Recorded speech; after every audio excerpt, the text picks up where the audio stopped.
Well, hello everybody and welcome. My name is John Davis. I'm here at Hillsong College, and we just have a quick video for you on how to actually fill out the Hillsong College application. We've received a lot of questions about how to actually fill it out, what information we need in order to make the application successful, as well as just some key elements that tend to trip people up. So we wanted to just address those, maybe highlight some key elements of the application, so that way your application is a success and you can come here and join us at Hillsong College. So let's go ahead and get started. Off the bat, if you want to be ahead of the curve and maybe just have a couple of things ready that would help you, you can go ahead and have maybe just a general idea of what your salvation testimony looks like. You'll probably need your financial plan ready, as well as a pastoral reference. Some of those things you won't actually need right at the beginning of the application. It's just good to have so that way the process is quick, easy, and smooth for you. So let's go ahead and dive in. And the page you're looking for is hillsong.com/college/apply. So I'm here now, as you can see. And what I'm going to do is I'm going to create a new application. Marketing permissions, I'm sure you understand. It's pretty much just a way for us to be in contact with you while you're filling out the application, if you need any help, as well as just sending you a couple of emails that will help remind you about your application. So I'll go ahead and click those. And what country I would like to study in is pretty much, if you want to study in Australia, that's our Sydney Hills and City, as well as our Brisbane and Melbourne campus if you're a local Australian resident. Or you could study online with us. Or if you are in the USA and want to study with us in Phoenix, you can go ahead and click that as well. So I'll go ahead and enter just a quick email just to test it. John Test at testemail.com. So there we go. I'll submit that. All right, here we go. So first things first, the application is going to ask me about course details. So full-time or part-time. Full-time is pretty much for everybody, whether you're international or domestic. But part-time is for people who, if you are in Australia, you are a citizen here, you can choose to study part-time with us. So I'll go ahead and click full-time because I'm an international student. And the award is clearly displayed here: 1 year, 2 years, 3 years, bachelor's or master's. Let's say I want to do advanced diploma. And I'll choose my course there. Oh, wrong course, my bad. There we go. And Hills. Course commencement. That's obviously your preference if you want to do in July or January. There really isn't that big of a difference. Either way, you're going to get the courses that everybody else gets. So it's really just a matter of what works for you. If you want to study in January, go ahead and click that, or July, you can click that as well. So I'll go ahead and click January. Now, personal details. This is a pretty self-explanatory section of the application. First name, middle name, last name, gender, date of birth, country of birth, and as well as like your nationality and country of passport. It'll ask you about residency, as well as if you require a visa to study in Australia. You will require a visa to study in Australia if you are from anywhere besides Australia and New Zealand. So make sure that you go ahead and click yes for that if you're an international student. If you're considered domestic and you know who you are, go ahead and click no. First language and second language. Now, first language, if your language is English first, then go ahead and click English. So I'll go ahead and do that. And second language, I don't have one. But if you are somebody who does have a different first language and English is your second language, make sure you go ahead and select that English is not your first language, because you're going to have to show some English proficiency later on in the application, maybe attach your IELTS test results or any transcripts from English studies that you've done. But we'll go ahead and attach a link off of the video to let you know what exactly qualifies as English proficiency. So go ahead and put that there. Now, we do get questions about this next part right here, the identification document and the passport style photograph. Now, the identification document is your passport if you are an international student. If you are domestic, you could also use your driver's license or your citizenship document. But your passport style photograph, which is not the passport, is a bit different. It's pretty much just a selfie of just your chest up or waist up, and it's not your profile picture from Instagram or Facebook or anything like that. You pretty much just want somebody to be able to see your face and what you look like. And that's just to help our admissions team out, so that way they know who they're talking to. The next section is, of course, your address, which again, self-explanatory. It's the kind of stuff that you fill out when you're shopping online, so no worries there. Emergency contact. You can go ahead and delegate somebody for what your emergency contact is. Make sure that person knows that they're your emergency contact, because that does help us out. So just go ahead and click anybody there. And your pastor and minister's details. So we get some questions about this because some people are asking, well, do you email my pastor directly? And there are often times where somebody would put their pastor's email and say, oh, well, I'm not sure because my pastor maybe doesn't check his emails, or maybe your pastor is the pastor of a very large church. Let's say it's Brian Houston, for example. So what we ask for there is go ahead and put your pastor's email there, no matter who they are, because they're different than your pastoral reference. Your pastoral reference might be somebody else. Maybe it's a Connect group leader, or it's a pastor that you've known for a year that's not at the church that you're currently at. So go ahead and just put your pastor there. I'll put Brian Houston and Brian.Houston@Hillsong.com. Hopefully he answers his email. All right, Christian life. We probably get questions about this the most, and so I'll go ahead and take a little bit more time on this one. The first thing that we have here is your approximate salvation date. Note that it says approximate. If you don't know the exact date of your salvation, that is totally okay. Put just a time that you think it was around, as well as your approximate water baptism date. Now, if you haven't been water baptized before, that's okay as well. If you would like to get baptized here, that's definitely possible. So if you want to just go ahead and select a date that works for you, that's totally fine. As well as the approximate Holy Spirit baptism date, you can go ahead and click a date that just works for you as well. Now, this next part right here is the student code of conduct, making sure that you, on the basis of your enrollment at Hillsong College, that you are abstaining from any biblically immoral practices, including drunkenness, stealing, all of those things. Has your conduct in any way breached the above in the last 12 months? I would just go ahead and say be honest in this section, because it actually helps you more than it helps us, because it helps us in the way that we can help you in your application process, help you figure out what is the best way forward for you. And so go ahead and be honest in that area. I will say no there.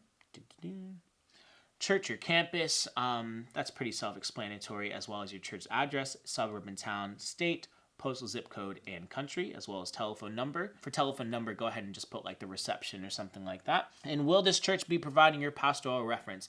That is a key part right there. So go ahead and click either yes or no. We'll click it there. How many years have you attended this church? That's a good thing. I'll put 3 years. I've been here at Hillsong Church. And what involvements have you had in this church? I'll say volunteered in creative design, vocal team, just some of those things. Say that you've been a part of the congregation since you were born. Really just letting people know what your involvement has been. Educational qualifications. So this is pretty much just typing it out. Please indicate your highest level of education and the year that you completed. Completed high school in 2011, completed degree in science 2013, etc. It gives you a good example there. So I'll say I completed advanced diploma in ministry in 2018. Language of studies, I studied in English, so I'll put that there. If you studied in any other language first, make sure you put that there. Work history, my current work occupation is I am a digital marketing coordinator, and pretty much just outlining like what your work history has covered the last 5 years. Again, it's just simple information that we're just looking for just to get to know you better. So go ahead and put that in there. Criminal history as well. Make sure that you are honest in this area, because it also does help you in how we handle your case. Do you have a criminal record? I will say no. Medical history. This is key in the sense that it's key because it helps with the processing of your visa if you're an international student, as well as just helping you in your best way forward if you're domestic. And so we'll go ahead and just look through and read these questions out. Do you consider yourself to have a disability, learning condition, impairment, or long-term condition? No, I do not. Have you been hospitalized within the last 12 months? Nope. Do you have any physical conditions that may hinder your participation at college? I do not. Are you currently on any medication or presently under doctor's care? No. And do you currently experience, or do you have history of mental or physical illness? We get a lot of questions specifically regarding this, the mental or physical illness. I would just recommend, again, being honest in your application helps you the best. So if you have had a experience with mental illness and that has led you to either going to a psychiatrist, or you have gone to therapy, or perhaps you're taking medicine for it, and which is totally fine, make sure that you just go ahead and say yes or no to that. If you do select yes, it'll pretty much just say, just indicate like any ongoing medication or support needed in managing your medical condition. And do please note that some of those medications might not be available in Australia, so you'll have to make a means for that. And please outline how you feel this medical condition will affect your day-to-day living and college life. Again, if you've had a history with this and you've been able to manage it well due to, seeing a psychiatrist or going to counseling or receiving medication, just go ahead and put that there. This does not in any way hinder your application to Hillsong College. It just helps us to help you. So let's go ahead and go to the next part. General, and here we go. Why have you chosen to attend Hillsong College? That's pretty self-explanatory. It's the best college there is. So I'll go ahead and just put, just for the sake of the test, it's the best. Of course, it's going to ask me for something between 20 and 4,000 characters long. It doesn't have to be an entire essay, just a couple of sentences on why you chose to hear about it, as well as how did you hear about Hillsong College. I heard about it from a friend, so I'll go ahead and put that there. And why have you chosen to attend? It's pretty much just putting, in short, what you put up here in your description. So I'll just say, courses offered. Love the courses here. Salvation testimony. This is what I referenced before, and a lot of people have had some questions about this, and it pretty much asks you to just give a 300-word summary of your Christian experience, including your conversion, life since conversion, and your involvement in church life. This is pretty much the example of what a long Facebook post looks like, or a long Instagram caption. You just kind of want a summary of what your conversion experience was like. So maybe you went to church, you heard a powerful sermon, and you decided to give your life to Jesus and got baptized a couple of weeks later. You can go ahead and put that in there, just short and sweet. And what life has been like since your conversion. What have you been involved in church? Have you talked to anybody about it? Or, what have you been up to? What does your family think? Things like that. Just a quick summary of what your Christian life has looked like since you decided to give your life to Jesus. Again, nothing that is in the salvation testimony will actually hinder your application. We'll just be able to best handle your application process based off of what we actually hear in this. Some questions that we have gotten before is, well, do denominations matter? And the denomination doesn't matter, no matter if you went to, an Assemblies of God church, or a Pentecostal church, or a Baptist church, or anything like that. Go ahead and put those in there. People have also asked if, maybe you did go to church for a while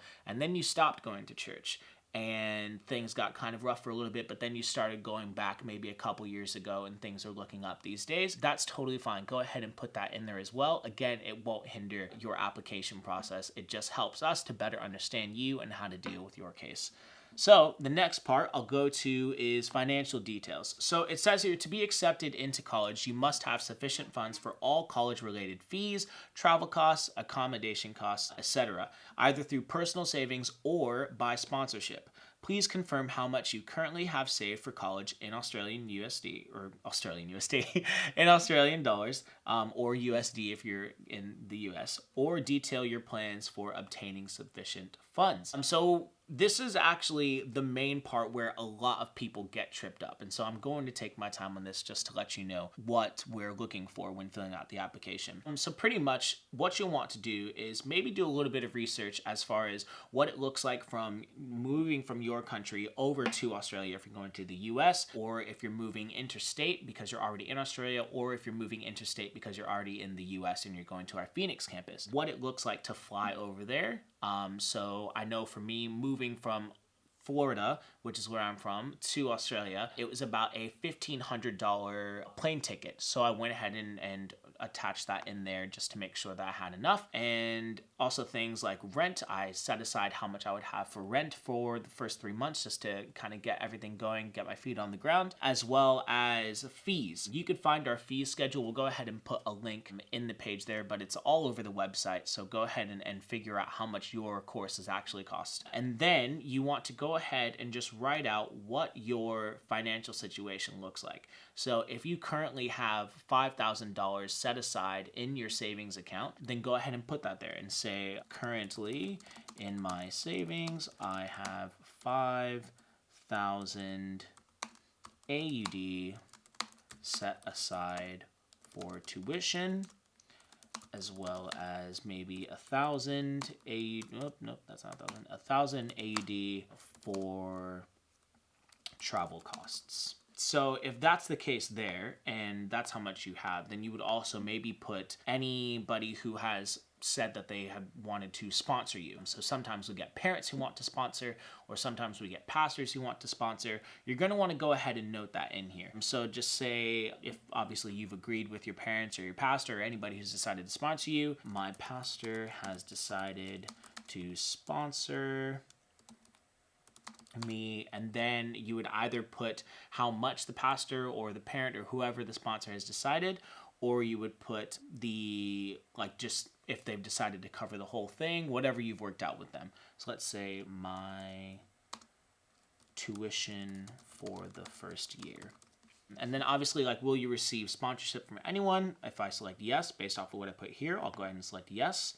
And then you're going to want to attach a sponsorship letter. This letter is going to be typed up either by yourself or by the pastor, and make sure that it is signed by the pastor or the parent or whoever is sponsoring you.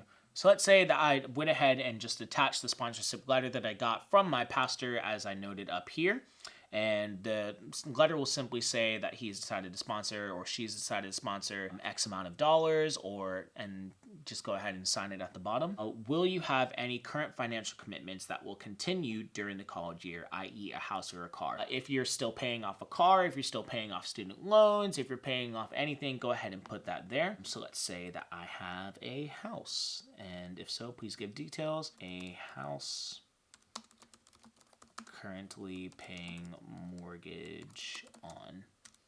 Is anyone financially dependent on you? This would be if you have a wife who or a spouse who is currently not working and they're financially dependent on you, or you have any children. So go ahead and put that there.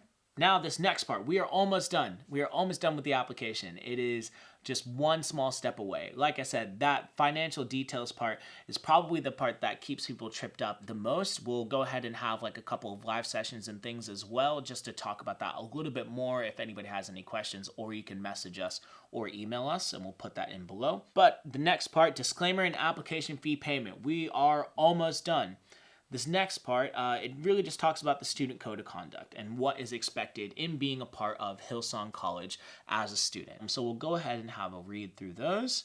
And then once we have had a read through those, we'll go ahead and click I have read. That is there. It is done.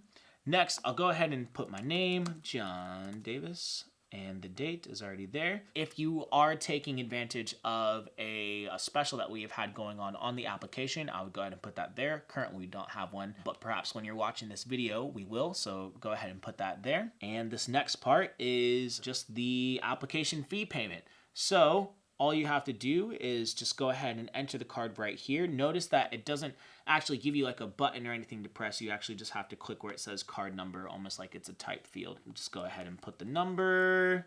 There we go. And the month, the year, and the CVC.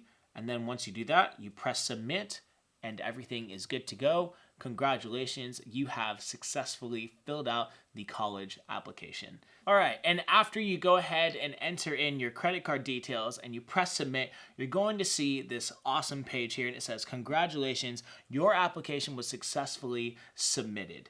And now all you have to do is just wait to hear back from our admissions team. You're going to get some emails directly, pieces of information, or perhaps any other steps didn't help you out. Go ahead and rewatch the video, or if you click the link below, we actually have an application guide that you can have on your phone or on your computer that walks you through each step in detail. Hope to see you soon at any one of our intakes, and thanks for watching.